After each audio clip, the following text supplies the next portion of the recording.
Hello बच्चों, स्वागत है आपका इस YouTube चैनल में। हम आज आपके लिए लेकर आए हैं वो जो छूटा हुआ हमारा पार्ट 2 था उसको लेकर आए हैं। आप भी बहुत ज्यादा फ्रस्ट्रेटेड नजर आ रहे होंगे कि बहुत ज्यादा ही एग्जाम प्रेशर बन चुका है। कोई बात नहीं, टेंशन लेने की एकदम थोड़ा सा भी जरूरत नहीं है।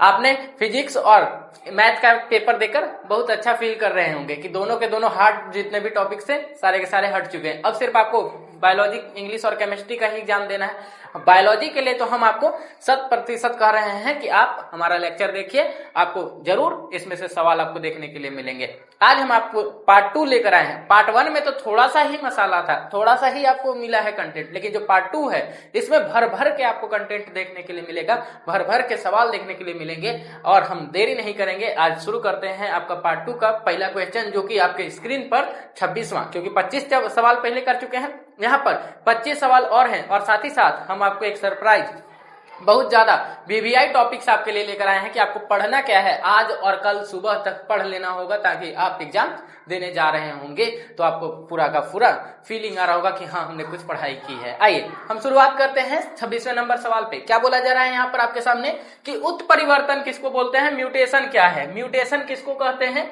इसके प्रकार लिखना है। तो म्यूटेशन, अगर किसी भी डीएनए में कोई भी प्रकार का चेंज आ रहा है, यानी change in any types of, यानी किसी भी डीएनए में कोई भी चेंज आएगा तो उसको हम लोग क्या बोल देंगे, म्यूटेशन। अब ये चेंज किस प्रकार से हो सकता है, डीएनए में हो सकता है, जीन में हो सकता है, या हो सकता है कि क्रोमोसोम में ही हो जाए जी।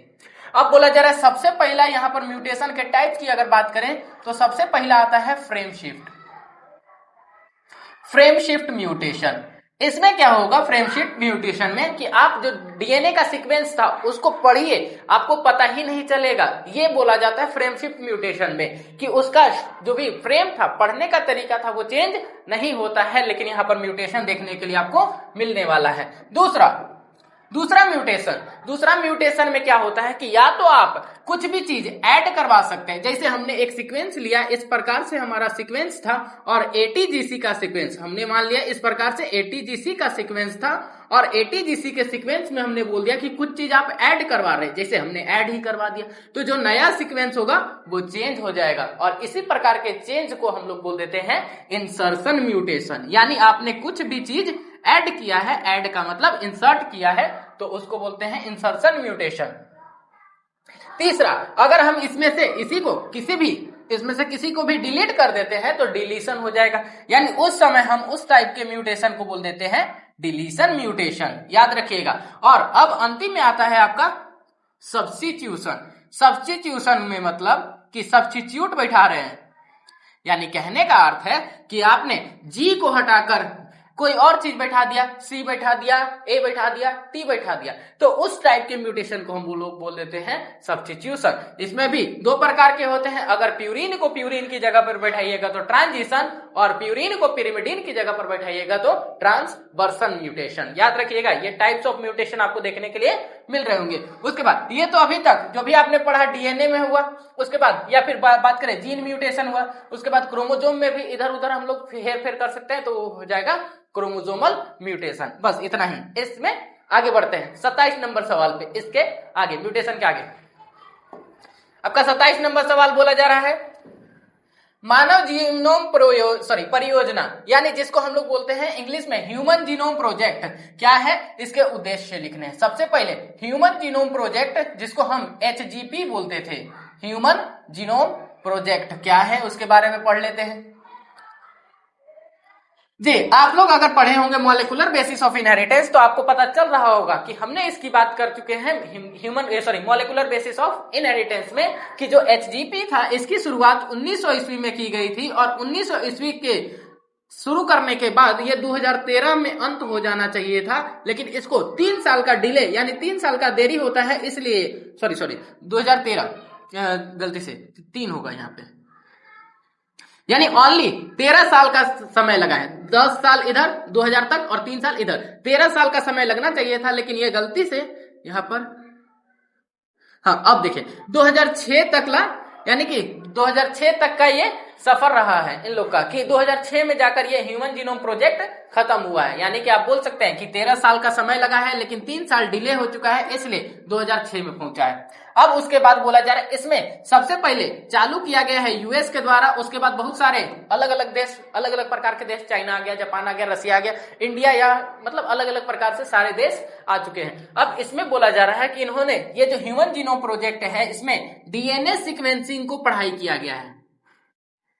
यानी डीएनए में क्या सीक्वेंस होगा इसके बात की जा रही है ह्यूमन जीनोम प्रोजेक्ट में। इसमें बहुत सारे साइंटिस्ट, बहुत सारे स्टाफ, बहुत सारे टेक्नोलॉजी का उपयोग करते हैं और इसी में हम लोग पढ़ते हैं बायो इन्फॉर्मेटिक। ये भी एक बहुत ज्यादा इंपॉर्टेंट है कि बायो इन्फॉर्मेटिक क्या है।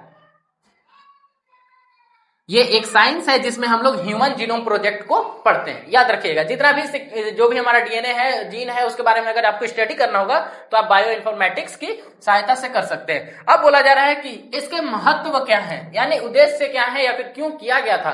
सबसे पहला, हमारे शरीर में कितने प्रकार के जीन पाए जाते हैं उसको देखने के लिए, किस प्रकार का डीएनए है, कितना लंबा डीएनए है, कितने सीक्वेंस पाए जाते हैं, कितने न्यूक्लियोटाइड पाए जाते हैं, ये सब देखने के लिए किया जाता है ह्यूमन जीनोम प्रोजेक्ट। ये सब इसके मेन पॉइंट्स है, इसको लिख लीजिएगा। चलिए आगे बढ़ते हैं आपके 28 नंबर क्वेश्चन पे।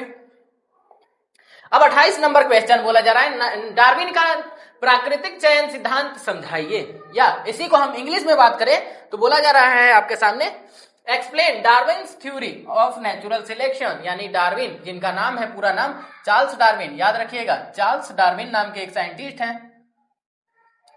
बहुत इंपॉर्टेंट, आपके इवोल्यूशन चैप्टर में आता है ये डार्विन का कंसेप्ट। डार्विन बहुत बड़ा नाम है अपने में। इन्होंने एक थ्योरी दिया है जिसका नाम है नेचुरल सिलेक्शन।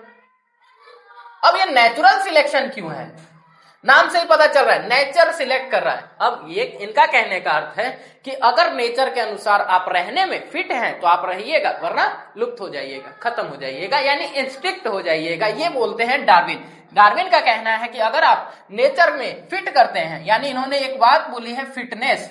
अब वो फिटनेस वर्ड क्यों बोला गया है, ताकि आप क्लाइमेट चेंज, क्लाइमेट या फूड या फिर बात करें रिप्रोडक्शन के मामले में अगर फिट हैं तो आप रह सकते हैं, वरना आप लुप्त हो जाइएगा, यहां से गायब हो जाइएगा। ये बोलते हैं डार्विन। यानी नेचुरल सिलेक्शन कहता है कि अगर आप लायक हैं, आप सक्षम हैं और आप अनुकूल हो जाते हैं तो आप रह सकते हैं, वरना यहाँ पर नेचर में आपको सर्वाइव करने वाला कोई चांस नहीं रहेगा। यानी सर्वाइबिलिटी ऑफ चांस जिसका ज्यादा होगा वो यहाँ पर जिंदा रहेगा, और जिसका सर्वाइबिलिटी ऑफ चांस नहीं रहेगा वो गायब हो जाएगा। ये कौन बोल रहे हैं, डार्विन बोल रहे हैं। आगे बढ़ जाते हैं अगले सवाल पे। आपका 29 नंबर सवाल बोला जा रहा है हार्डी-विनबर्ग सिद्धांत क्या है। हार्डी-विनबर्ग प्रिंसिपल को समझाना है आपको। हार्डी-विनबर्ग एक साइंटिस्ट का नाम है।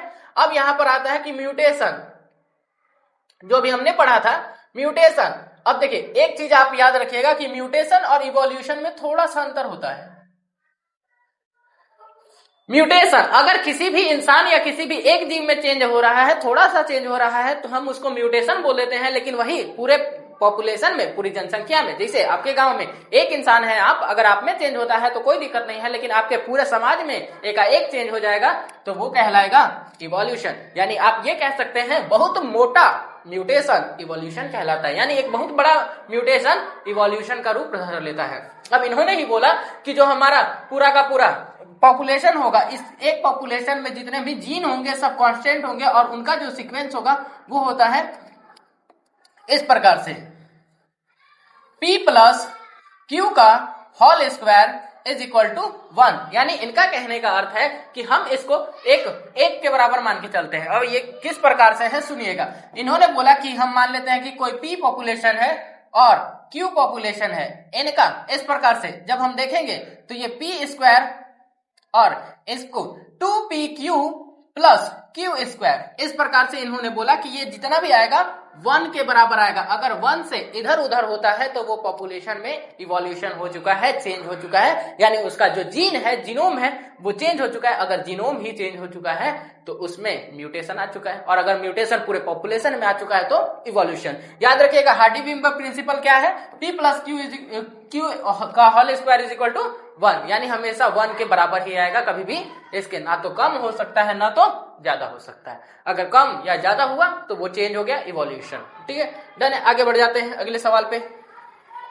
यहाँ पर देखिए, हम आपको क्वेश्चन का आंसर दे रहे हैं ऐसा नहीं है, हम आपको बता रहे हैं कि अप्रोच कैसे करना है, क्वेश्चन को देखना कैसे है, समझना कैसे है, लिखना कैसे, ठीक है। बाकी तो इंसान को अपना अपना थॉट आएगा, वो याद करके आपको लिखना पड़ेगा, ठीक है। आगे बढ़ जाते हैं। अगला सवाल, मानव विकास, मानव इवोल्यूशन का सिद्धांत लिखना है कि किस प्रकार से संक्षिप्त वर्णन करना है। चलिए आ जाइए। मानव इवोल्यूशन यानी ह्यूमन इवोल्यूशन की बात करें तो हमने ह्यूमन इवोल्यूशन को याद किया है Dryopithecus, Ramapithecus, Australopithecus, Homo habilis और होमो इरेक्टस, होमो निंडरथल और होमो सैपियंस। इस प्रकार से एकदम आसान सा ट्रिक है। क्या है? ड्रायोपिथिकस दशरथ, दशरथ के बेटे राम, राम और दशरथ दोनों का घर अयोध्या यानी होम ही, यानी दशरथ राम अयोध्या ही होम है। इस प्रकार से हो जाएगा। और उसके बाद अल्फाबेटिकली ENS यानी अल्फाबेटिकली कहने का मतलब सबसे पहले ABCD में E आता है, उसके बाद N आता है, उसके बाद S आता है। डन हो जाएगा। अब इसमें हमें पढ़ना है संक्षिप्त वर्णन, यानी याद रखेंगे सबसे पहले जो इंसान रहने आए थे वो लंगूर जैसे थे, यानी मोर एप्स लाइक, यानी कि सबसे ज्यादा लंगूर जैसे, पूरा भी चिंपैंजी है, जानवर हैं, यानी कि बंदरों जैसे है। उसके बाद यहाँ पर जो ऑस्ट्रेलोपैथिकस है ये मैन लाइक यानी आदमी जैसे खड़े होकर चलने वाला जो पहला स्ट्रक्चर आया है वो ऑस्ट्रेलोपैथिकस आया। उसके बाद बोला जा रहा है ये जो होमो इरेक्टस हैं इनके बारे में सुनिए, या अभी लिख देते हैं कि ये आए हैं जो ड्रायोपिथिकस आए हैं लगभग 2 मिलियन ईयर अगो आए हैं। इसके बाद जो ऑस्ट्रेलोपिथिकस है लगभग 1.5 मिलियन ईयर अगो आए हैं। उसके बाद बोला जा रहा है यहाँ पर कि ये लगभग आपके 40 से 60 हजार साल पहले आए हैं। के का मतलब 1000, और उसके बाद 10,000 साल पहले लगभग आपके होमोसेपियंस आ गए हैं। याद रखिएगा। अब इरेक्टस के बारे में बोला जा रहा है कि सबसे पहला टाइम इन्होंने फ्लैश यानी कि मांस खाना चालू करने वाले कौन है? होमो इरेक्टस। इससे पहले सब के सब आपको फल फूल खाने वाले हैं, यानी कंदमूल हम जिसको बोलते थे, लेकिन इन्होंने सबसे फर्स्ट टाइम मांस खाना चालू किया है जिसका नाम है होमो इरेक्टस। उसके बाद होमो निंडरथल। क्या कहता है होमो निंडरथल? कि सबसे पहले कोई भी मरता था तो उसको डिस्पोज का मतलब बॉडी वहीं पर जहां मरा वहीं पर बॉडी रह जाता था, उसका किसी भी प्रकार का कोई भी समाधान नहीं था। तो होमो निंडरथल ने उस पे क्या काम किया है कि इन्होंने अपने आप को जो बरीड मतलब अपने जो रिलेटिव्स होते थे उनको गाड़ने का, दफनाने का काम इन्होंने चालू किया है, यानी कि ये अपने डेथ बॉडी को बरीड करते थे, दफनाते थे। और साथ ही साथ इन्होंने ही सबसे पहले गुफाओं में रहना चालू किया, अपने आप को छिपाना चालू किया बाकी से, यानी शिकार होने से बचने के लिए इन्होंने गुफाओं का इस्तेमाल करना चालू किया। और होमोसेपियंस खेती, सबसे पहला खेती किसने किया है? होमोसेपियंस ने। इस प्रकार से इंसान का इवोल्यूशन डन हो जाएगा। आगे बढ़ते हैं 31 नंबर सवाल पे। चलिए आगे बढ़ जाते हैं इस पे।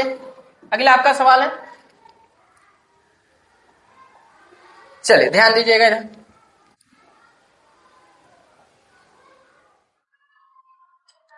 हाँ, क्या बोला जा रहा है? समरूप एवं अनुरूप, यानी समरूप का मतलब होमोलोगस और अनुरूप का मतलब एनालोगस। से अनुरूप याद रखेंगे, एनालोगस और होमोलोगस यानी कि सेम सेम। अब बोला जा रहा है कि इनमें डिफरेंस समझना है सबसे पहले कि क्या होता है आखिर होमोलोगस और एनालोगस, सबसे ज्यादा इंपॉर्टेंट है। ऐसे अगर इवोल्यूशन के माध्यम से भी देखा जाए तो जरूरी है और आपको इसे याद भी करना पड़ता है, याद रखेंगे अच्छे तरीके से। अब आते हैं होमोलोगस। होमोलोगस मतलब होमो का मतलब सेम सेम, अगर सेम सेम एनाटॉमी हो यानी सेम एंसेस्टर हो। एंसेस्टर का मतलब कि सेम इलाके, सेम प्रजाति के हों, बस थोड़े थोड़े डिफरेंट हो, उनका जो बनावट है सेम है, बस यही बोला जा रहा है। सेम एंसेस्टर, सेम एनाटॉमी, यानी उनका जो बनावट है एक जैसा है, सेम एनाटॉमी है, लेकिन इनका जो काम है अलग अलग है, फंक्शन डिफरेंट। अब बोला जा रहा है कि सर काम सेम सेम नहीं है इनका, लेकिन बनावट एक जैसा है। एग्जाम्पल लीजिए, फोरलिम। फोरलिम का मतलब आगे वाला हाथ।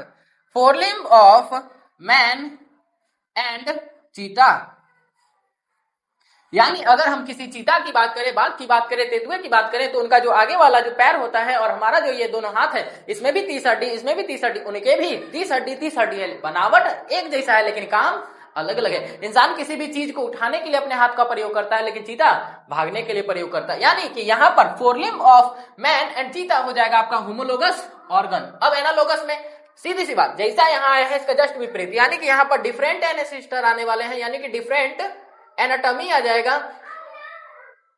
यानी डिफरेंट एनाटॉमी बट जो फंक्शन हो जाएंगे सेम हो जाएगा। यानी फंक्शन जो इसका होगा वो सेम हो जाएगा। एग्जाम्पल मोस्ट कॉमन आप जानते हैं, तितली का पंख लीजिए, wings of butterfly and birds. क्या बोला जा रहा है कि जो तितली होता है और जो चिड़िया होता है उसका पंख देखिए, बनावट बिल्कुल एकदम अलग अलग होता है, लेकिन जो काम होता है फ्लाई करना होता है, दोनों का काम। यानी यहां पर आपको पता चल रहा होगा बनावट अलग अलग है लेकिन काम सेम है। सॉरी फंक्शन लिख दिया है, सेम लिख दीजिए, यहां पर फंक्शन सेम हो जाएंगे, यानी इसके काम सेम होंगे लेकिन बनावट अलग अलग, इधर बनावट अलग सेम होगा लेकिन काम अलग अलग। इस प्रकार से होमोलोगस और एनालोगस में एकदम मोस्ट कॉमन आपको दिख रहा होगा डिफरेंसेस। चलिए आगे बढ़ जाते हैं अगले सवाल पे, जिसका नाम है 32 यानी 32। चलिए आ जाते हैं जल्दी से 32 क्वेश्चन पे आपके सामने। क्या बोला जा रहा है 32 क्वेश्चन, रोगजनक पैथोजन क्या है, विभिन्न प्रकार के रोगजनकों का उदाहरण दीजिए। लीजिए, पैथोजन जो भी हमारे शरीर के अंदर जा रहा है, बैक्टीरिया हो, वायरस हो या फिर कुछ भी चीज हो जो हमारे शरीर के अंदर जाने के बाद हमें रोग देता है, रोग ग्रसित कर देता है, उसी को हम लोग बोल देंगे पैथोजन। जैसे यानी different kind of organism which produces diseases in our body, clear, या हमारे इम्यून सिस्टम को कमजोर करने का भी काम कर रहे हैं तो वो कहला जाएंगे आपके पैथोजन्स। एग्जाम्पल बहुत अच्छे तरीके से आप जानते हैं एग्जाम्पल्स को। सबसे पहला एग्जाम्पल मान लेते हैं सॉल्मोनेला टाइफी। क्यों? क्योंकि सबसे पहला जब हम ह्यूमन हेल्थ एंड डिजीज को पढ़ते हैं तो सबसे पहले पढ़ते हैं सॉल्मोनेला टाइफी को। सॉल्मोनेला टाइफी जो कौन सा बीमारी करता है? टाइफाइड करता है। और टाइफाइड के बाद हम लोग पढ़ते हैं मलेरिया को भी, याद रखिएगा। तो मलेरिया के लिए एक परजीवी आता है जिसका नाम हो जाता है प्लाज्मोडियम। ये आपके एग्जाम्पल हो जाएंगे। एक दो एग्जाम्पल और भी लिख सकते हैं, जैसे राइनो वायरस हो जाएगा, प्लेटीहेलमिंथिस का बुचेरेरिया, बैंक्रॉप्टी बुचेरेरिया, मलाई हो जाएगा। इस प्रकार से बहुत सारे एग्जाम्पल आपके दिमाग में तुरंत से आ गए होंगे कि कौन कौन से पैथोजन हो सकते हैं। डन है, आगे बढ़ जाते हैं 33 नंबर सवाल पे। चलिए अगले क्वेश्चन पे आते हैं। अगला क्वेश्चन आपके सामने टीकाकरण, जिसको हम वैक्सीनेशन बोलते हैं, वो क्या है, इसके प्रतिरक्षा के महत्व लिखिए। चलिए vaccination, what is vaccination, right, it's important in immunity. Vaccination क्या होता है? सीधी सी बात, जो हम वैक्सीन लेते हैं उसमें किसी भी प्रकार का कोई भी मटेरियल दवा नहीं होता है। होता क्या है उसमें, जो वैक्सीन हम लोग लेते हैं उस वैक्सीन में कुछ चीजें हो सकती हैं, जैसे इमैच्योर, या फिर बात करें डेड पैथोजन्स, यानी कि मरे हुए बैक्टीरिया हो सकते हैं, वायरस हो सकता है उसमें जान भी हो, यानी कि अलाइव भी हो सकता है, लेकिन कैसा होगा, वो कमजोर वाला होगा। अलाइव लेकिन वीक पैथोजन होगा।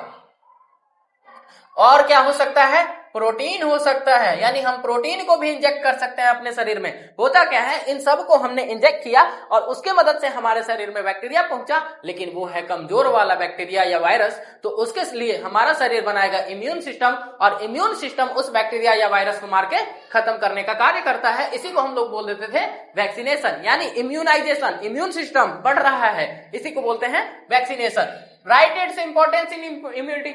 क्या इंपॉर्टेंस है सर? जो भी अगर मान लेते हैं हमारे शरीर में, हम एक एग्जांपल ले रहे हैं स्मॉल पॉक्स का या चेचक का, डायरेक्ट ले लेते हैं, जिसको हम लोग चिकन पॉक्स बोल देते हैं। चलिए चिकन पॉक्स का ही ले लेते हैं। हमने बोला कि हमने एक एग्जांपल लिया चिकन पॉक्स। जो भी चिकन पॉक्स का वायरस होता है, याद रखेंगे चिकन पॉक्स वायरस के चलते होता है, जिसको बड़ी माता बोलते हैं। अब बोला जा रहा है इस बीमारी के लिए हमने बचपन में ही एक टीका यहाँ पर लिया हुआ है, और ये टीका क्या करता है, कोई दवा नहीं था, वो टीका में छोटे छोटे वायरस भरे हुए थे, मरे हुए या जिंदा वायरस हमारे शरीर में बचपन में ही डाल दिए गए थे। और उस समय क्या हुआ था कि हमें बीमारी तो हुआ होगा, लेकिन वो बीमारी से लड़ने का हमारे शरीर में ताकत आया होगा, इम्यूनिटी आया होगा, और उसके बाद कभी भी हमारे शरीर में फिर दोबारा बीमारी नहीं आएगी। क्यों? क्योंकि हमने उससे लड़ने का तरीका सीख लिया है। यही इसका इंपॉर्टेंस हो जाएगा, यानी कि हमारा शरीर उसके लिए रेगुलेट करता है, हमारा शरीर उसके लिए जानता है कि किस प्रकार से इसको खत्म करना होता है, यानी हमारे शरीर में मेमोरी बन जाती है वैक्सीनेशन के दौरान। चलिए अगले सवाल पर बढ़ जाते हैं। 34 नंबर सवाल, एक सेकेंड इसको हटा दे। 34 नंबर सवाल आपके सामने है। क्या बोला जा रहा है? एड्स क्या है, इसके कारण, लक्षण और रोकथाम लिखिए। यानी what is AIDS, right, its causes, symptoms and prevention. अभी तक अगर आप आ चुके हैं, इस लेक्चर को देख रहे हैं, तो हम पूरा भरोसा करते हैं कि आपने एड्स के बारे में जरूर सुना होगा, और अगर नहीं भी सुने हैं तो आइए, एड्स का पूरा नाम हो जाता है एक्वायर्ड, यहां पर हो जाएगा एक सी,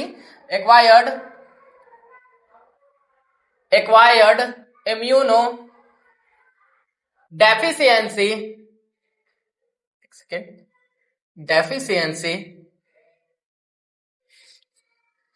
सिंड्रोम,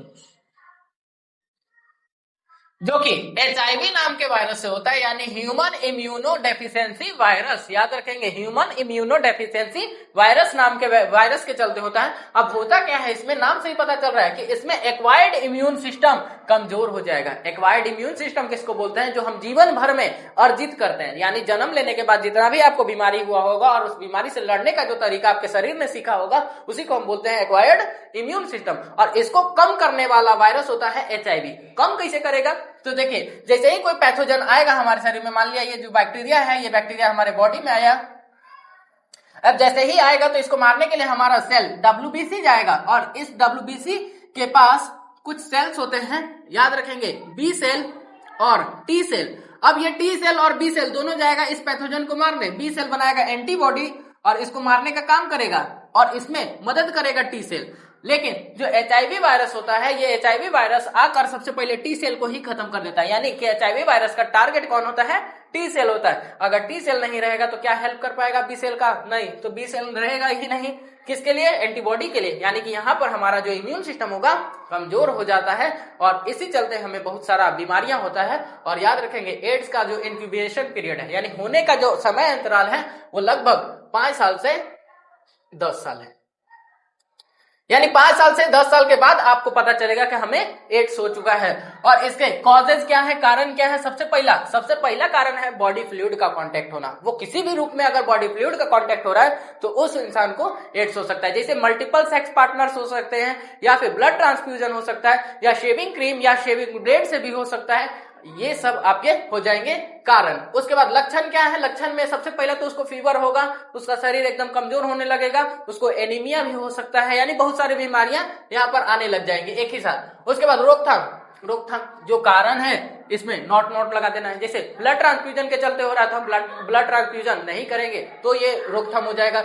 मल्टीपल सेक्स पार्टनर के चलते हो रहा है तो मल्टीपल सेक्स पार्टनर्स यानी कि कोई भी सेक्सुअल कॉन्टेक्ट रखेंगे ही नहीं, तो ये रुक सकता है। और बात करें इसमें, अगर सेक्सुअल कांटेक्ट हो भी रहा है तो एक बढ़िया सा रोकथाम के लिए यहाँ पर एक मेथड आ जाएगा, बैरियर मेथड, यानी कि यूज ऑफ बैरियर मेथड। अगर बैरियर मेथड का यूज कर रहे हैं कॉन्ट्रासेप्शन के लिए, तो आपको कभी भी एड्स होने का चांस नहीं रहेगा। ये हो जाता है इस सवाल का आंसर। चलिए आगे बढ़ जाते हैं 35 नंबर सवाल पे।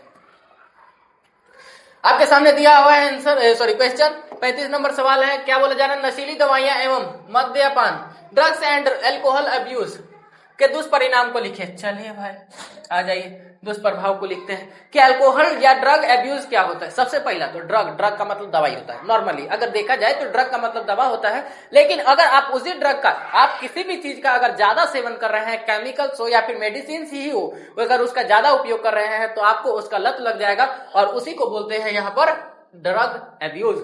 या जैसे अल्कोहल की बात करें, अगर अल्कोहल थोड़े से मात्रा में किसी इंसान के द्वारा सेवन किया जाए फायदा करेगा, लेकिन अगर बार बार आप बहुत ज्यादा अल्कोहल लेते रह रहे हैं तो उसके चलते आपको एब्यूज हो जाएगा, लत लग जाएगा, और वो आपके लिए हानिकारक होगा। और वही पूछा जा रहा है दुष्प्रभाव, यानी दुष्प्रभाव क्या क्या होने वाले हैं। सबसे पहला अल्कोहल का प्रभाव तो आपको पता है कि बॉडी ऑर्गन्स में अफेक्शन, और पहला सेंट्रल नर्वस सिस्टम यानी हमारा ब्रेन हमारे कंट्रोल में नहीं रहेगा, हमें लत लग जाएगा तो हम उसके लिए उत्सुक रहेंगे। यानी यहाँ पर दुष्प्रभाव क्या क्या होंगे? सबसे पहला एंजाइटी होगा, स्ट्रेस होगा, और आर्थिक रूप से भी यानी फाइनेंशियल भी आप कमजोर हो सकते हैं। यहाँ पर ये हो सकता है मतलब, और यहाँ पर लड़ाइयां होंगी, यानी कि यहाँ पर हमारा अग्रेसिवनेस बढ़ जाएगा, यानी गुस्सा आते रहेगा। ये सब के सब दुष्प्रभाव हो जाएंगे, और हमारा जो समाज है अच्छा नहीं मानेगा हम लोग को। ये होता है ड्रग एब्यूज। यहाँ पर बोला जाता है बच्चों को कि ड्रग एब्यूज से एकदम दूर रहना होगा। ये आपके दुष्प्रभाव में लिख सकते हैं आप, एंजाइटी, स्ट्रेस, और आपको बीमारियां हो सकती हैं, डिजीज हो सकता है, आपको बॉडी ऑर्गन्स में प्रॉब्लम आ सकता है, सेंट्रल नर्वस सिस्टम यानी ब्रेन में भी दिक्कत आ सकती है, यानी हमारा जो शरीर है हमारे कंट्रोल में नहीं रहेगा। ये सब आ जाएगा आपका इसमें। चलिए आगे बढ़ते हैं 36 नंबर सवाल में। बायोगैस प्लांट, ये आपका आता है माइक्रोब चैप्टर से। हम सारे चैप्टर को बोले थे कि मिसलेनियस से हमारा सारा चैप्टर मिला हुआ है आपस में। अब हमने बोला कि बायोगैस आ चुका है। बायोगैस के रूप में आप जानते हैं हम लोग किस गैस को लेते हैं, देखिएगा, याद रखिएगा, CH4 होगा, H2 होगा और कार्बन डाइऑक्साइड होगा, सब गैसेस मिली हुई होंगी यहाँ पर, लेकिन एक गैस नहीं होगा जिसका नाम है ऑक्सीजन। ऑक्सीजन कभी भी आपको बायोगैस में देखने के लिए नहीं मिलेगा। अब क्या बोला जा रहा है, इनमें सूक्ष्म जीवों की भूमिका लिखिए। इसमें जो सूक्ष्म जीव आता है उसका नाम होता है मैथेनोजेंस। याद रखेंगे, इस सूक्ष्म जीव का नाम होता है मैथेनोजेंस। और ये जो मैथेनोजेंस है ये ऑक्सीजन में नहीं रहते हैं, यानी ये एक प्रकार के एनएरोबिक बैक्टीरिया है जो कि गट्स ऑफ रूमिनेंट, यानी कि जो गाय मवेशी होते हैं, जो पालतू जानवर होते हैं, उनके पेट में होते हैं, और रूमिनेंट में यानी गट्स ऑफ रूमिनेंट और कैटल्स के जो गोबर होता है उसमें भी पाया जाता है। याद रखेंगे, डंग ऑफ रूमिनेंट्स, यानी डंग का मतलब गोबर, डंग में मिलेगा आपको, डंग मतलब गोबर में भी मिल सकता है ये मैथेनोजन, और उनके पेट में भी रहता है मैथेनोजन जो बायोगैस प्रोडक्शन करवाता है। यानी गोबर से बनने वाले गैस को ही हम लोग बोल देते हैं बायोगैस। और ये जो प्लांट है, सीधी सी बात, प्लांट क्या होता है, गड्ढों में बनाए जाते हैं, उसमें गोबर भरा जाता है और उसको एक पाइप से जोड़ दिया जाता है। उसमें गोबर जो है अपने आप में मैथेनोजन की मदद से बायोगैस बना लेता है, और उस गैस में CH4, H2 और CO2 जैसे सल्फर डाइऑक्साइड भी होगा। ये हो जाता है बायोगैस। आगे बढ़ जाते हैं। हाँ, चलिए आगे बढ़ जाते हैं। अगला बहुत इंपॉर्टेंट सवाल है ये कि जैव उर्वरक, बायो फर्टिलाइजर्स किसको बोलते हैं? बायो का मतलब लिविंग, और फर्टिलाइजर्स मतलब जो खेती में इस्तेमाल हो खाद के रूप में, यानी जो बढ़ोतरी करवाए, उसी को हम लोग बोलते हैं बायो फर्टिलाइजर्स। तो इसमें सबसे पहला बायो फर्टिलाइजर्स आता है आपका साइनोबैक्टीरिया। साइनोबैक्टीरिया एक प्रकार का नाम से ही पता चल रहा है कि बैक्टीरिया होता है जो नाइट्रोजन फिक्सेशन करवाता है, यानी ये नाइट्रोजन को फिक्स करवाएगा मिट्टी में, और मिट्टी में अगर नाइट्रोजन की क्षमता बढ़ जाएगी तो वो ऑटोमेटिकली बहुत ज्यादा उपजाऊ हो जाएगी। पहला साइनोबैक्टीरिया, दूसरा राइजोबियम, और तीसरा माइकोराइजा। याद रखेंगे, ये सब आपके एग्जाम्पल हैं कि कौन कौन से बायो फर्टिलाइजर्स हो सकते हैं। माइकोराइजा हो सकता है, राइजोबियम हो सकता है, साइनोबैक्टीरिया हो सकता है। ये बैक्टीरिया है, और ये एसोसिएशन है आपका प्लांट्स का और फंजाई का। यानी इसमें आप याद रखिएगा, प्लांट्स और फंजाई दोनों मिलकर काम करते हैं। प्लांट्स को फायदा होता है मिनरल्स लेने में, फंजाई को फायदा होता है प्लांट से खाना लेने में, यानी सिम्बायोटिक एसोसिएशन है। डन, आगे बढ़ते हैं। ये आपके हो जाएंगे बायो फर्टिलाइजर्स, याद रखिएगा। आगे बढ़ जाते हैं।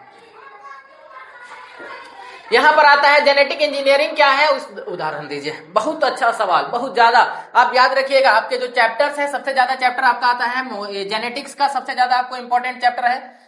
पहला तो जेनेटिक्स हो जाएगा, दूसरा मॉलिक्यूलर बेसिस ऑफ इनहेरिटेंस, और तीसरा आपका बायोटेक्नोलॉजी हो जाएगा दोनों। और शुरुआत के जो human health and human reproduction और sexual reproduction in flowering plant, इससे ही आपका मेन वेटेज है, और आपके जैक बोर्ड में बहुत भर भर के सवाल आपको देखने के लिए मिल सकते हैं। चलिए आ जाते हैं बायोटेक्नोलॉजी में, लेट नहीं करते हैं।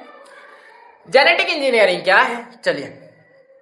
हमने बोला कि किसी भी जीव से आप कोई भी जीव, अब प्रमाणित नहीं है कि कोई भी जीव आप ले सकते हैं, यहाँ पर बोला जा रहा है। हमने बोला कि जो फर्स्ट टाइम किया गया है उसी को ले लेते हैं कि फर्स्ट टाइम किस प्रकार से जेनेटिक, या चलिए इंसुलिन के बारे में बात कर लेते हैं। हमने बोला कि मान लेते हैं ह्यूमन 1 है, चलिए इस प्रकार से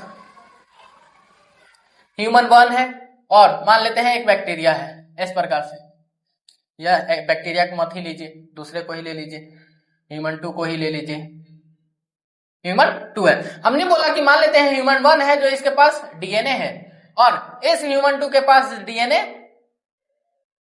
एब्सेंट है। जैसे किस चीज की बात कर रहे हैं सर, हम बात कर रहे हैं इंसुलिन की। हमने बोला कि जो इंसुलिन होता है एक हार्मोन होता है जो डीएनए से आरएनए, आरएनए से प्रोटीन, और प्रोटीन से इंसुलिन बनाया जाता है। तो हमने बोला ह्यूमन 1 के पास वो डीएनए प्रेजेंट था, लेकिन ह्यूमन 2 के पास एब्सेंट था। इसका मतलब इस इंसान को बीमारी हो चुका है जिसका नाम है डायबिटीज, यानी यहाँ पर ये बीमारी जो है परेशान है डायबिटीज से। अब हमने बोला कि सर हमें जो ह्यूमन 2 है इसको ठीक करना है। हमने बोला कि इसका डीएनए बाहर निकालेंगे, इस इंसान से ह्यूमन 1 से निकालिए डीएनए बाहर।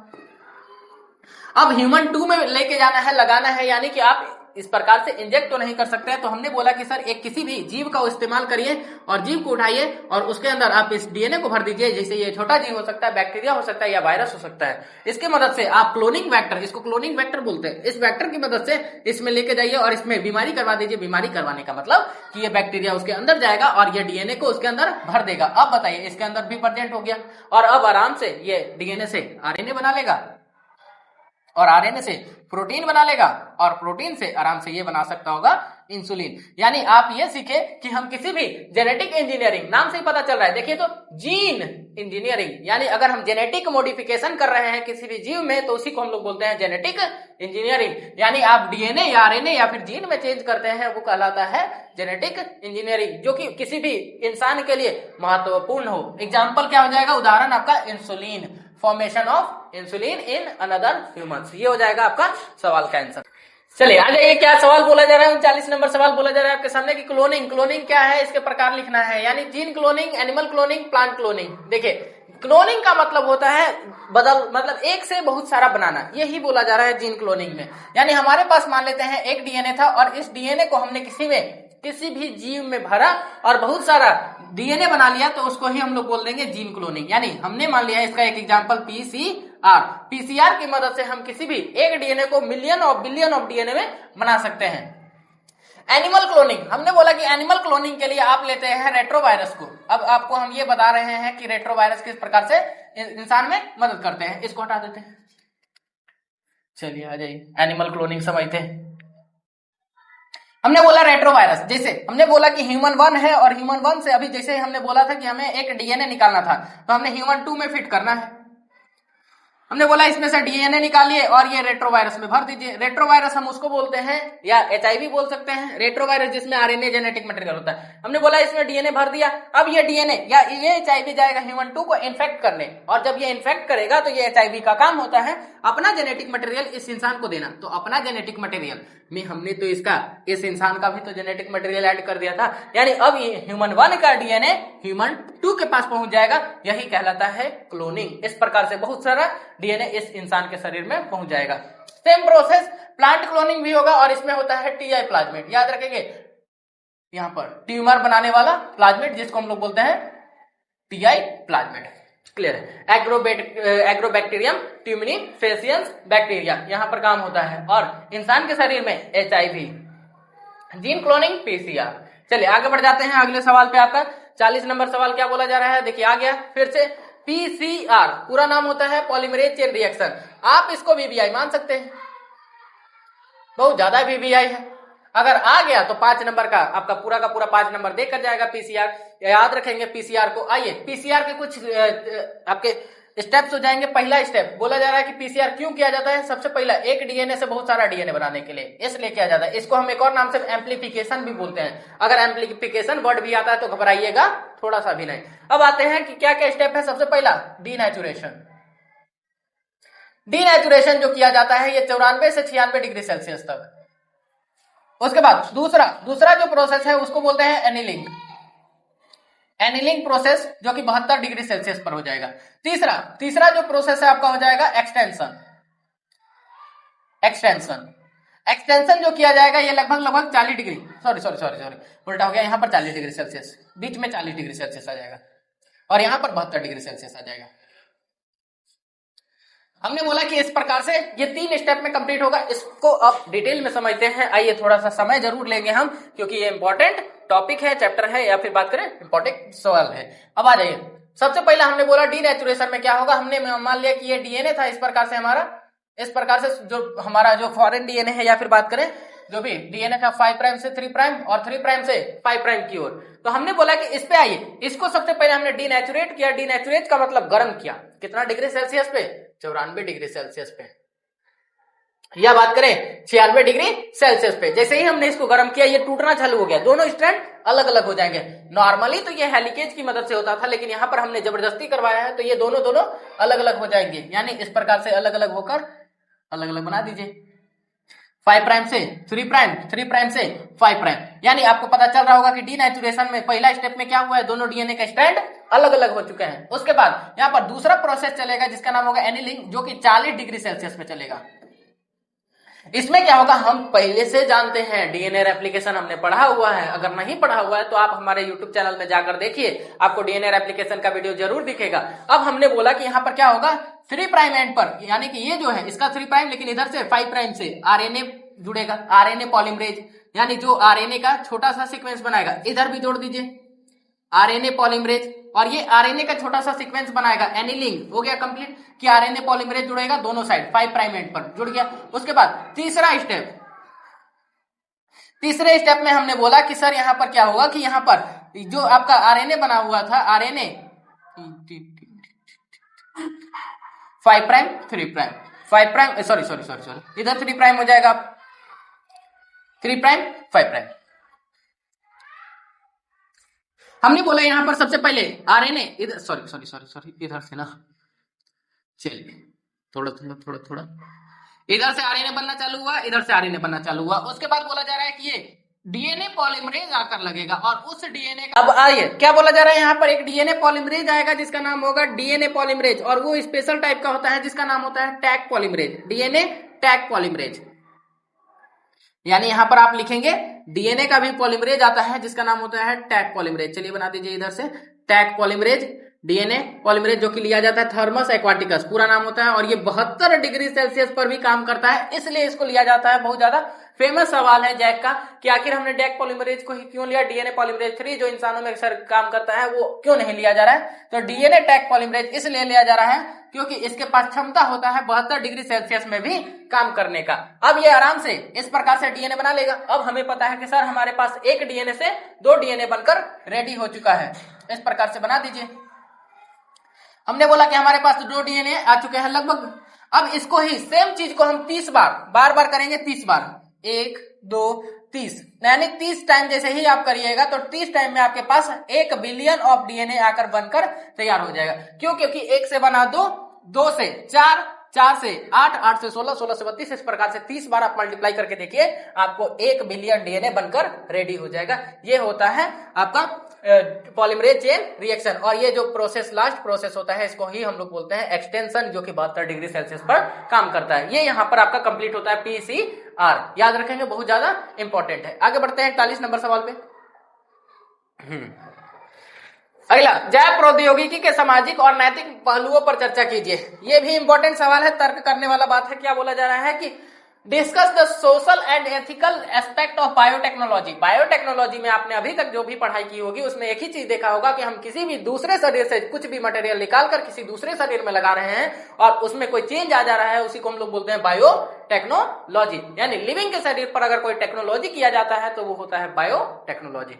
अब क्या इसके दुष्परिणाम भी हो सकते हैं। मान लिया हमने अपने घर पर कोई बायोटेक्नोलॉजी का एक्सपेरिमेंट करे थे और उसके चलते कोई चीज बड़ा विनाशक, बहुत बड़ा कुछ चीज बन गया, तो उसके चलते तो पूरे समाज को दिक्कत हो सकता है ना। यही बात बोला जाता है। यहां पर एक चीज आता है GEAC, यहां पर यह आ जाएगा आपका GEAC, यानी जेनेटिक इंजीनियरिंग अप्रूवल कमिटी। याद रखेंगे, जेनेटिक इंजीनियरिंग अप्रूवल कमिटी, यानी कि अगर आपको कोई भी किसी भी प्रकार का अगर कुछ भी चीज एक्सपेरिमेंट करना है बायोटेक्नोलॉजी के रिस्पेक्ट में, तो आपको इस साइंस या फिर बात करें इस कमिटी से आपको अप्रूवल लेना होता है ताकि आप अच्छे तरीके से घर पर या फिर लैब में एक्सपेरिमेंट कर सके, जिससे किसी भी समाज में कोई भी चिंता का प्रभाव ना पड़े। ये होता है GEAC, याद रखेंगे। आगे बढ़ते हैं अगले सवाल पे। 42 नंबर सवाल आपके सामने।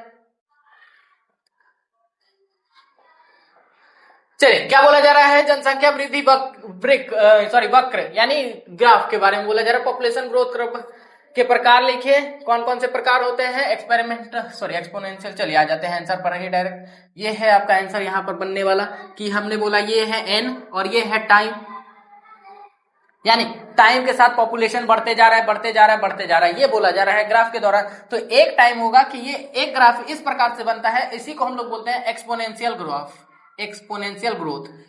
एक्सपोनेंशियल। और एक होगा आपका लॉजिस्टिक, इस प्रकार से।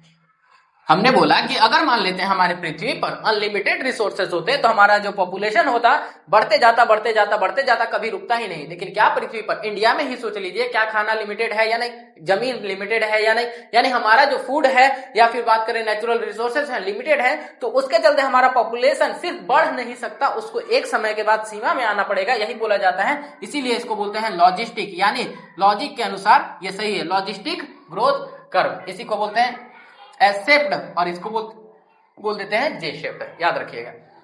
आगे बढ़ जाते हैं अगले सवाल पे। 43 नंबर सवाल है आपके सामने खाद्य श्रृंखला, जिसको फूड चेन और फूड जाल, यानी ये भी आपका इंपॉर्टेंट सवाल है, आपका इकोसिस्टम से रिलेटेड है। क्या बोला जा रहा है? खाद्य श्रृंखला और खाद्य जाल में अंतर बताइए। आइए, अगर एक चेन है तो उसको फूड श्रृंखला यानी कि फूड चेन बोल देंगे, और अगर बहुत सारा नेटवर्क ऑफ फूड चेन है तो उसको खाद्य जाल बोल देंगे। जैसे हम बोल रहे हैं कि ग्रास को खाने वाला ग्रास हॉपर को खाने वाला मेढक यानी फ्रॉग। अब स्मॉल लिख रहे हैं तो आप सुनते जाइए और लिखते जाइएगा। फ्रॉग को खाने वाला हमें पता है स्नेक, और स्नेक को खाने वाला हमें पता है ईगल हो सकता है, वल्चर हो सकता है, या फिर कोई भी पक्षी हो सकता है। जैसे आप सांप को खाने वाला में ये पीकॉक को भी ले सकते हैं, मोर भी। अब बोला जा रहा है यहाँ पर ग्रास में, ग्रास को बकरी भी तो खा सकती है यानी गोट भी खा सकती है। गोट को हम बोल रहे हैं हाइना खा रहा है। हाइना का मतलब जो भेड़िया होता है, या फिर बात करें उस प्रकार का लायक, या फिर बात करें हाइना। अब बोला जा रहा है हाइना को कौन खाएगा? लायन खाएगा। और एक और कौन हो जाएगा कि काव भी तो खा सकती है। काव को मान लेते हैं ये कोई भी चीज का, या फिर बात करें काव को भी कोई खा रहा होगा इस प्रकार से। काव को एग्जांपल ले लेते हैं इस प्रकार से। फिर से फॉक्स का मान लेते हैं, फॉक्स ने खा लिया, फॉक्स को टाइगर, इस प्रकार से। अब बोला जा रहा है कि अगर आप एक को देखेंगे तो वो हो जाएगा फूड चेन, लेकिन आप अगर सब को देखें कि गोट को अगर मान लेते हैं हाइना नहीं खा रहा है तो फॉक्स भी तो खा सकता है ना इस पर, या काव को हाइना भी खा सकता है, या फिर ग्रास हॉपर को अगर फ्रॉग खा रहा था, स्नेक खा रहा था, तो यहाँ पर मान लेते हैं जो भी इधर ग्रास पे डिपेंड हो जा रहा है, ग्रास को गोट भी खा रहा है, ग्रास हॉपर भी खा रहा है, काव भी खा रहा है। यानी अगर एक में सारे फूड चेन कनेक्ट हो जाएंगे तो उसको फूड वेब को बोल देंगे, और अगर एक बात करेंगे सिर्फ एक श्रृंखला की तो उसको फूड चेन बोल देंगे। ये हो जाएगा अंतर। चलिए आगे बढ़ जाते हैं आपके 44 नंबर सवाल पे। चलिए, यहां पर बोला जा रहा है कि explain type of ecological pyramids, यानी कि इकोलॉजिकल पिरामिड्स कितने होते हैं और कितने प्रकार के होते हैं ये पूछा जा रहा है। नंबर, सबसे पहले पिरामिड्स ऑफ नंबर, हमेशा नंबर जो होगा पिरामिड्स का वो, अब ये बात करें कि आपका बायोस्फीयर में हो यानी लैंड पे टेरेस्ट्रियल हो या एक्वाटिक हो, दोनों में ऊपर की ओर होगा, अपवार्ड होगा। क्यों? क्योंकि हमें पता है कि जो प्रोड्यूसर्स होते हैं यानी प्लांट होते हैं उनका नंबर बहुत ज्यादा होता है। उसके बाद प्राइमरी कंज्यूमर आ जाएगा, उसके बाद सेकेंडरी कंज्यूमर आ जाएगा, उसके बाद टॉप कंज्यूमर आ जाएगा, सॉरी टॉप कंज्यूमर। यानी कहने का अर्थ है कि आपको पता है कि सबसे ज्यादा नंबर प्लांट का, उसके बाद प्राइमरी कंज्यूमर का, उसके बाद सेकेंडरी कंज्यूमर का, उसके बाद टॉप कंज्यूमर का, यानी कि नंबर ऊपर घटते जा रहा है, इसलिए इसको बोलते हैं अपराइट पिरामिड। अब उसके बाद फिर बोला जा रहा है नंबर ऑफ बायोमास। अब बायोमास की भी बात करिए, बायोमास में बोला जा रहा है कि ये इस प्रकार का पिरामिड हो जाएगा आपका टेरेस्ट्रियल के लिए। टेरेस्ट्रियल के लिए ऊपर की ओर रहेगा, लेकिन अगर एक्वाटिक की बात करिएगा तो एक्वाटिक में हमारा नीचे की ओर आ जाता है, यानी कि यहाँ पर टॉप कंज्यूमर हो जाएगा, टॉप कंज्यूमर। उसके बाद यहाँ पर आपका आ जाएगा सेकेंडरी कंज्यूमर, उसके बाद प्राइमरी कंज्यूमर, उसके बाद यहाँ पर आ जाएगा प्रोड्यूसर्स। यानी कहने का अर्थ है बायोमास में हमेशा जो एक्वाटिक हो जाएगा उसमें डाउनवर्ड हो जाएगा, यानी इन्वर्टेड हो जाएगा। एक्वाटिक है ये, एक्वाटिक में ही आपको याद रखना होता है कि इन्वर्टेड होता है, बाकी सब में तो अपराइट होता है। यानी टेरेस्ट्रियल में अपराइट होगा, नंबर में अपराइट होगा, एनर्जी में भी अपराइट होगा, लेकिन एक्वाटिक में, बायोमास में याद रखिएगा, इंपॉर्टेंट है, बायोमास में एक्वाटिक में इन्वर्टेड हो जाएगा, यानी उल्टा आ जाएगा। बस इतना नोटिस कर जाइएगा, आपका क्लियर हो जाएगा। आगे बढ़ जाते हैं अगला, एनर्जी फ्लो। अब एनर्जी फ्लो आप फिजिक्स या फिर केमिस्ट्री में भी पढ़े होंगे, या फिर बात करें अगर यहाँ पे भी पढ़ रहे हैं तो बिल्कुल यहाँ पर भी पढ़ने वाले हैं कि एनर्जी फ्लो क्या होता है इस प्रकार से। चलिए, एनर्जी फ्लो यानी कि एनर्जी किस प्रकार से प्रवाह करती है, तो हमें पता है अगर ये सन है इस प्रकार से तो सन से एनर्जी आ रहा होगा, और ये सन है तो सन एनर्जी देता है प्लांट्स को, और प्लांट्स इज द प्रोड्यूसर्स, याद रखेंगे पी से प्लांट, पी से प्रोड्यूसर्स। और प्लांट्स के बाद यहां पर जा रहा है प्राइमरी कंज्यूमर, उसके बाद सेकेंडरी कंज्यूमर, उसके बाद टर्सरी कंज्यूमर, और उसके बाद चला जाएगा ये टॉप कंज्यूमर के पास। हमने बोला कि मान लेते हैं इसके पास जो एनर्जी जाता है वो 1% का जाता है प्लांट के पास, तो प्लांट से जो एनर्जी जाएगा प्राइमरी कंज्यूमर के पास वो जाएगा 10%, प्राइमरी कंज्यूमर से सेकेंडरी कंज्यूमर 10%, फिर यहाँ पर 10% और यहाँ पर जाते जाते तक 10%। और याद रखेंगे अगर कोई फूड चेन बहुत ज्यादा लंबा हो गया तो उसमें एनर्जी का फ्लो बहुत ज्यादा कम, जो टॉप कंज्यूमर होगा उसको एनर्जी मिल ही नहीं पाएगा, इसलिए ज्यादा फूड चेन लंबे नहीं होते हैं, याद रखिएगा। यानी कि ये होता है 10% फ्लो, याद रखेंगे हमेशा हर ट्रॉपिक लेवल में 10% का फ्लो होता है, उसी को हम लोग बोल देते हैं 10% ऑफ फ्लो या एनर्जी फ्लो। चलिए आगे बढ़ जाते हैं अगले सवाल पे। 46 नंबर सवाल आपके सामने है यहाँ पर, बायोडाइवर्सिटी क्या है?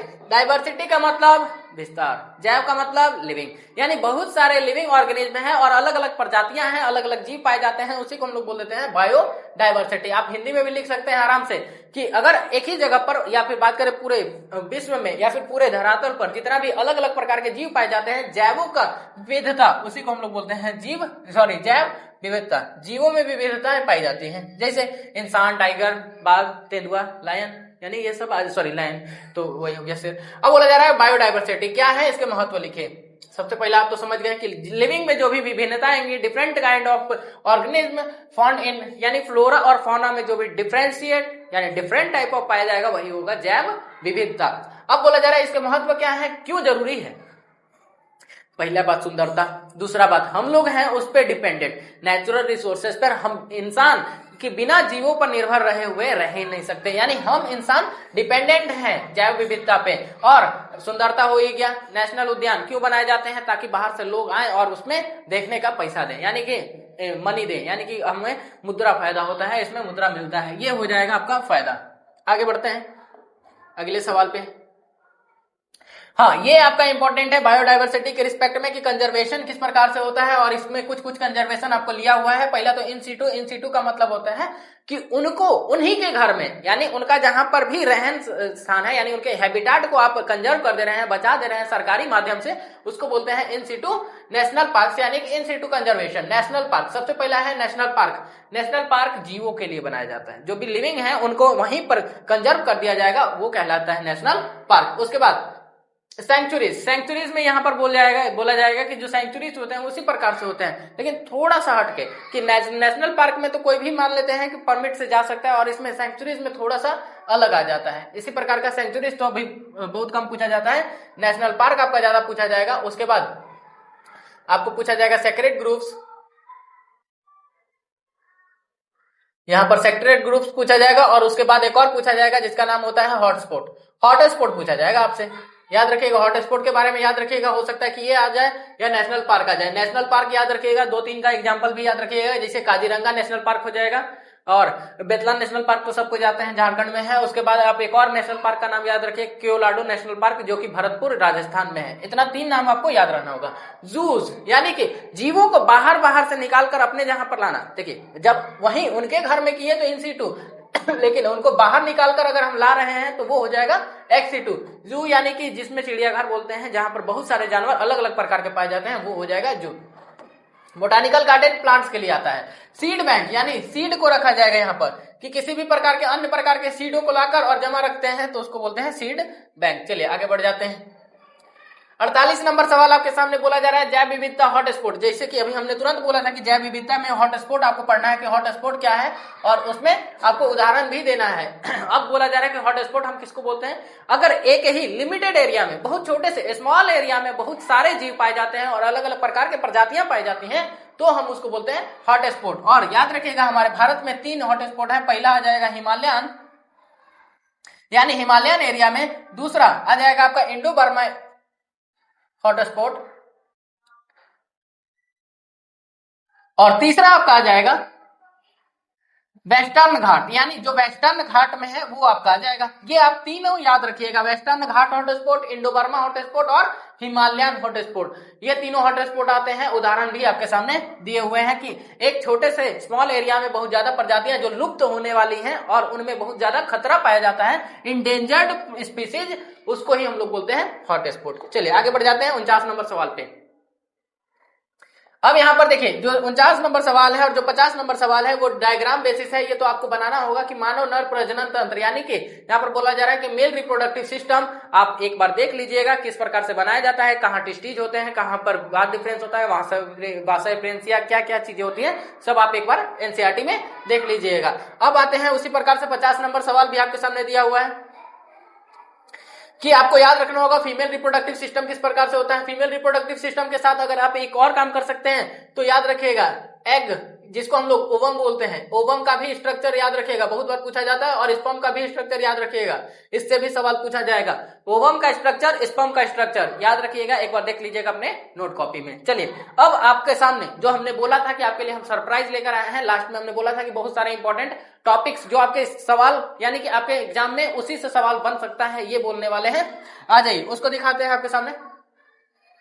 चलिए क्या बोला जा रहा है, सबसे पहले आपको क्या याद रखना होगा, गैमेटोजेनेसिस यानी गैमेट फॉर्मेशन, गैमेटोजेनेसिस, स्पर्म बन रहा है तो स्पर्मेटोजेनेसिस, और ओवम बन रहा है तो oogenesis, यानी ये तीनों टॉपिक आपके बहुत ज्यादा फेवरेट है जैक के, इससे सवाल तो देता ही देता है। उसके बाद स्ट्रक्चर ऑफ ओवम अभी हमने बताया था। उसके बाद मेंस्ट्रुअल साइकिल से एक सवाल आ सकता है कि मेंस्ट्रुअल साइकिल के दौरान जब ओव्यूलेशन होता है तो कौन सा हार्मोन बढ़ा होता है, LH बढ़ा हुआ होता है, और एस्ट्रोजन और प्रोजेस्टेरोन का काम। डबल फर्टिलाइजेशन प्लांट से रिलेटेड है कि 2 बार निषेचन होता है, 2 बार फर्टिलाइजेशन होता है, एक मेल गैमेट एक फीमेल गैमेट फ्यूज करते हैं, जाइगोट बनाते हैं, और एक male gamete second polar nucleus बनते हैं तो एंडोस्पर्म बनाते हैं, उसी को बोलते हैं हम लोग डबल फर्टिलाइजेशन। और जब एक मेल गैमेट के साथ पोलर न्यूक्लियाई मिलता है तो उसको बोलते हैं ट्रिपल फ्यूजन।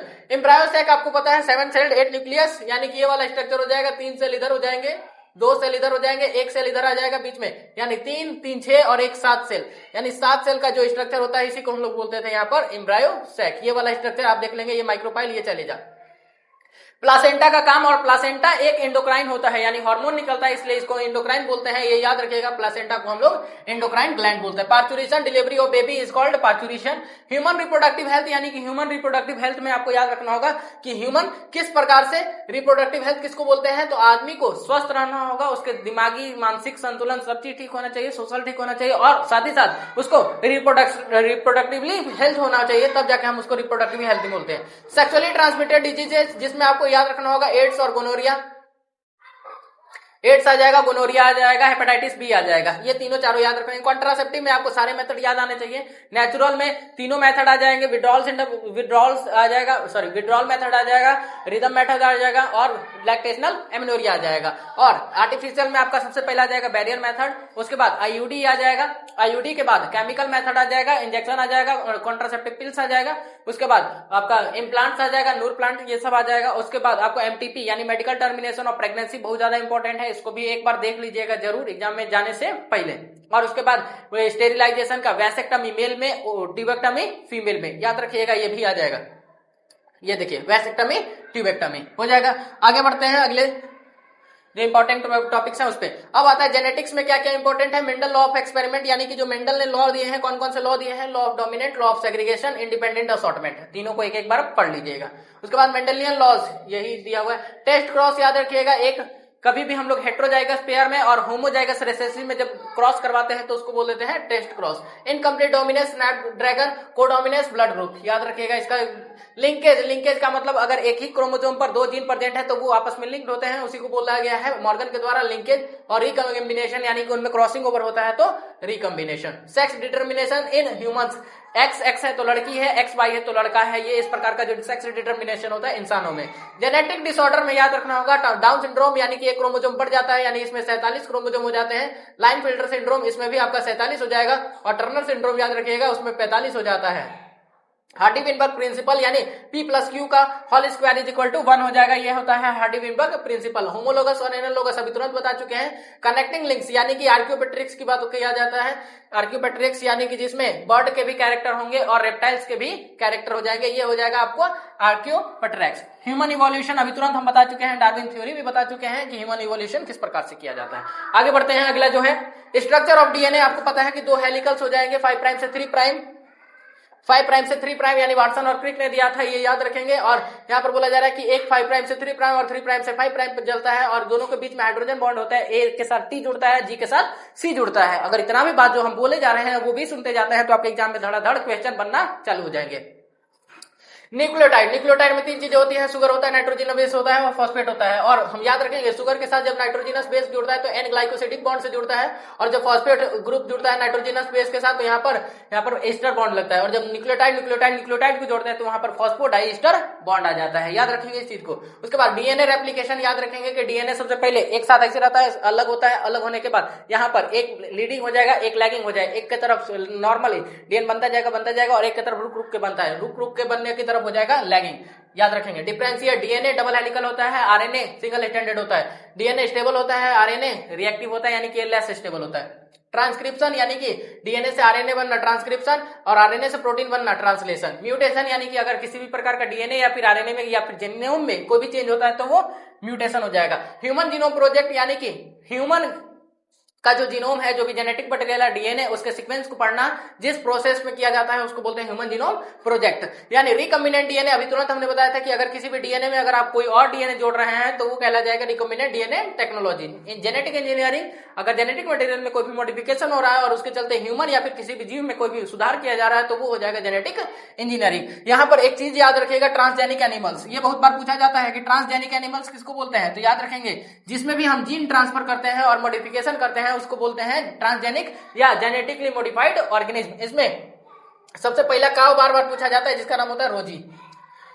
रोजी इज द फर्स्ट ट्रांसजेनिक काव, यानी कि इसमें ट्रांसजेनिक किया गया है, जीन को ट्रांसफर किया गया था और इसमें लैक्टोअल्ब्यूमिन बढ़ाया गया था, यानी कि ये मिल्क बहुत ज्यादा ह्यूमन मिल्क से भी बहुत ज्यादा आपका विटामिन वाला हो जाता है, इसलिए इसको लिया गया था। चलिए आगे बढ़ जाते हैं। अगला इनेट एंड एक्वायर्ड। इनेट का मतलब जो जन्म से हमें इम्यूनिटी मिली हुई है, जो हम जन्म से मम्मी से लिए हुए हैं, या फिर बात करें जो हमें जन्म से मिला हुआ है इनेट है, और जो हमने जीवन भर एक्वायर्ड किया यानी जमा किया है उसको बोलते हैं एक्वायर्ड इम्यूनिटी, यानी जीवन भर जो लड़ने का क्षमता है वो है acquired immunity. Humoral and cell mediated. Cell mediated T cell के चलते आता है और ह्यूमरल आपका आ जाता है मान लेते हैं बी सेल या ये इसके चलते हैं। अब उसके बाद बोला जा रहा है एंटीबॉडीज और वैक्सीन में, यानी एंटीबॉडीज में आपको पता है एंटीबॉडीज याद रखेंगे IgAMED, इस प्रकार से जी का सबसे ज्यादा मात्रा होता है, इस प्रकार से ये गेम्ड याद रखिएगा एंटीबॉडीज के लिए। आपका IgG हो जाएगा, IgA हो जाएगा जो मदर से हमें मिलता है। वैक्सीन याद रखिएगा, वैक्सीन किस प्रकार से हो सकता है, कोरोना वैक्सीन, कोविशील्ड, ये सब वैक्सीन है। एड्स के बारे में हम बता चुके हैं। कैंसर, कैंसर में क्या होता है कि बहुत सारा सेल कंटिन्यूअसली बहुत सारा डिवाइड होने लगता है तो उस बार हम लोग बोल देते हैं कैंसर, यानी uncontrolled growth of cell division is called cancer. Drugs यानी दवाइयां ड्रग्स कहलाता है, लेकिन अगर हम दवाइयों को बहुत ज्यादा उपयोग करने लगेंगे तो वो ड्रग एब्यूज हो जाएगा। एल्कोहल हमारे लिए फायदेमंद है, लेकिन अगर आप बहुत ज्यादा सेवन कर रहे हैं तो वो एब्यूज हो जाएगा, यानी बहुत ज्यादा अत्यधिक मात्रा में करना उपयोग एब्यूज कहलाता है, ड्रग एब्यूज और एल्कोहल एब्यूज। आगे बढ़ जाते हैं। अगला यहाँ पर आपके स्क्रीन पर बोला जा रहा है कि टूल्स ऑफ बायोटेक्नोलॉजी, क्या क्या टूल्स हो सकते हैं। सबसे पहले आपको डीएनए निकालने के लिए आपको रेस्ट्रिक्शन एंडोन्यूक्लियेज होना चाहिए, कट करने के लिए उसको एंडोन्यूक्लियेज और एक्सोन्यूक्लियेज हो सकता है। उसके बाद आपको जेल इलेक्ट्रोफोरेसिस यानी कि अलग अलग करने के लिए जेल इलेक्ट्रोफोरेसिस होना चाहिए। उसके बाद एम्प्लीफिकेशन के लिए पीसीआर, यानी एक डीएनए जो आपने सिलेक्ट किया है उसको मल्टीपल कॉपीज बनाना होगा, पीसीआर से बना सकते हैं। और उसके बाद आप उसमें इम्प्लांट करने के लिए आपके पास लाइगेज होना चाहिए। रेस्ट्रिक्शन एंजाइम जिसे कट करते हैं वो है रेस्ट्रिक्शन एंजाइम, जिससे जोड़ते हैं डीएनए को वो है लाइगेज। वेक्टर यानी कि इंसान में एचआईवी हो जाएगा और प्लांट्स में टीआई प्लाज्मिड यानी कि एग्रोबैक्टीरियम ट्यूमिनिफेसियंस का जो प्लाज्मिड है वो हो जाएगा। होस्ट कौन होगा, जो इसके शरीर में हम ऐड कर रहे हैं वो होस्ट हो जाएगा। पीसीआर पॉलीमरेज चेन रिएक्शन, अभी तुरंत हमने पूरा का पूरा स्टेप बात कर लिया। जेल इलेक्ट्रोफोरेसिस में क्या होता है कि हम एनोड और कैथोड की मदद से, यानी उसमें एक जेल एग्रोबैक्टीरिया यहाँ पर एक एग्रोज जेल की मदद से डीएनए को छांट सकते हैं। बड़ा डीएनए एक तरफ हो जाएगा, छोटा डीएनए एक तरफ हो जाएगा, उसी को बोलते हैं हम लोग gel electrophoresis. Genetically modified organism, यानी हमने अभी तुरंत बताया था कि अगर किसी में जीन लगा रहे हैं और मॉडिफाइड कर दे रहे हैं उस ऑर्गेनिज्म को हम लोग बोलते हैं जेनेटिकली मॉडिफाइड ऑर्गेनिज्म। ये प्लांट भी हो सकते हैं, जैसे बीटी कॉटन, आपका बीटी कॉटन हो जाएगा, बीटी राइस हो जाएगा, इस प्रकार से ये आ जाएंगे, गोल्डन राइस आ जाएगा। इंसुलिन प्रोडक्शन याद रखेंगे, सबसे पहला इंसुलिन बनाया गया है इली लिली के द्वारा। इली लिली एक कंपनी है अमेरिका की, इसने क्या किया था ए और बी चेन को इस प्रकार से, देखें इसको सुन लीजिए, ए चेन बी चेन, इस प्रकार से ए चेन होता है, बी चेन होता है, इसके ऊपर सी चेन लगा हुआ होता है। और इन्होंने क्या किया था कि सबसे पहले ए चेन अलग से बनाया, बी चेन बनाया और इनके बीच में डाइसल्फाइड बॉन्ड बना दिया। नॉर्मली हमारे शरीर में क्या होता है, ए चेन और बी चेन इस प्रकार से अलग हो जाते हैं और सी चेन बाहर हो जाता है और इसके बीच में डाइसल्फाइड ब्रिज लग जाता है, यानी कि सल्फर सल्फर बॉन्ड से जुड़ जाते हैं ये, और ये काम के हो जाते हैं, ये काम के नहीं होते हैं। याद रखिएगा, जब सी चेन लगा हुआ है तो वो काम का नहीं होता है। लेकिन अब इली लिली ने क्या किया, ए चेन अलग बनाया, बी चेन अलग बनाया और दोनों को जोड़ दिया। ये हो गया फर्स्ट इंसुलिन, जो कि कंपनी द्वारा बनाया गया था, इली लिली कंपनी। उसके बाद ट्रांसजेनिक एनिमल्स, अभी तुरंत बता दिए हैं कि मॉडिफाइड किए हुए एनिमल्स को हम लोग बोलते हैं transgenic animals. Pest resistant plants, यानी कि पेस्ट का मतलब होता है कीड़ों से बचने के लिए हम लोग लगाते हैं, जिसमें भी जीन या फिर कोई भी मॉडिफाइड करते हैं तो वो प्लांट बच जाते हैं कीड़ों से। जैसे बीटी कॉटन आ जाएगा, और बीटी राइस। अब एक चीज है जो बीटी कॉटन के बारे में आपको समझना चाहिए। बीटी कॉटन को थोड़ा सा समझ लीजिए कि होता क्या है बीटी। अब थोड़ा सा अगर आ ही गया है तो बीटी के बारे में सुन लीजिए। बीटी का पूरा नाम होता है बैसिलस थ्रूनजेनेसिस, याद रखिएगा। इसमें एक स्पोर्स होते हैं बैक्टीरिया के, और बीटी के अंदर एक प्रकार का जीन पाया जाता है जिसको बोलते हैं क्राई जीन, और ये प्रोटीन बनाता है, क्राई प्रोटीन। अब बोला जा रहा है ये जो बैक्टीरिया है ये मारने का क्षमता रखता है प्रोटीन के माध्यम से इंसेक्ट को। इंसेक्ट के शरीर में जैसे ही ये प्रोटीन जाएगा या बैक्टीरिया जाएगा, वो रिलीज करेगा अपना प्रोटीन, क्राई प्रोटीन, और बैक्टीरिया जाते ही इंसेक्ट के शरीर में जो उसका मिड गट होगा यानी पेट होगा, उसका पीएच के चलते, उसके पेट के पीएच के चलते वो इंसेक्ट को मार देगा, और उसके चलते हमारा जो प्लांट होगा सुरक्षित रहे। अब यहाँ पर एक स्लाइड बचा हुआ रह गया है, इसको देख लेते हैं थोड़ा सा, क्या करेंगे, कट करके। चलिए कोई बात नहीं, आ जाते हैं। लास्ट स्लाइड है आपके सामने। लास्ट स्लाइड ये है, इसमें बोला जा रहा है पॉपुलेशन कैरेक्टरिस्टिक्स, यानी कि पॉपुलेशन क्या होता है, पॉपुलेशन का कैरेक्टरिस्टिक बताइए। यानी बहुत सारे जीव, एक जैसे जीव होते हैं, सेम स्पीसीज के group of same individual is called characteristic. Population growth curve हमने अभी तुरंत बात कर लिया है, इकोलॉजिकल पिरामिड की बात कर लिया है, फूड चेन और फूड वेब की भी बात कर ली है, बायोडाइवर्सिटी की भी बात कर ली है।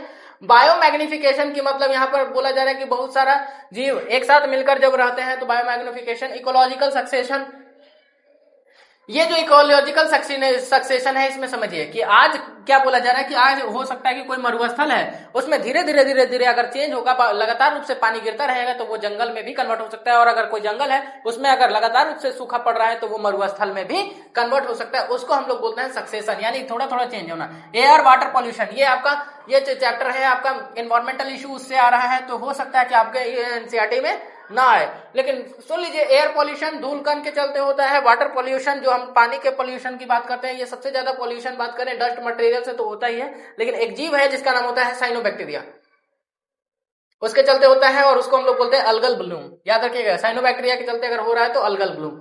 ओजोन होल, ओजोन का जो परत था सबसे ज्यादा फ्रिज में से निकलने वाला जो क्लोरोफ्लोरोकार्बन होता है उससे निकलता था, और उसके चलते ओजोन लेयर खत्म हो रहा था, इसलिए अब के जो फ्रिज होते हैं उसमें सीएफसी नहीं होता है।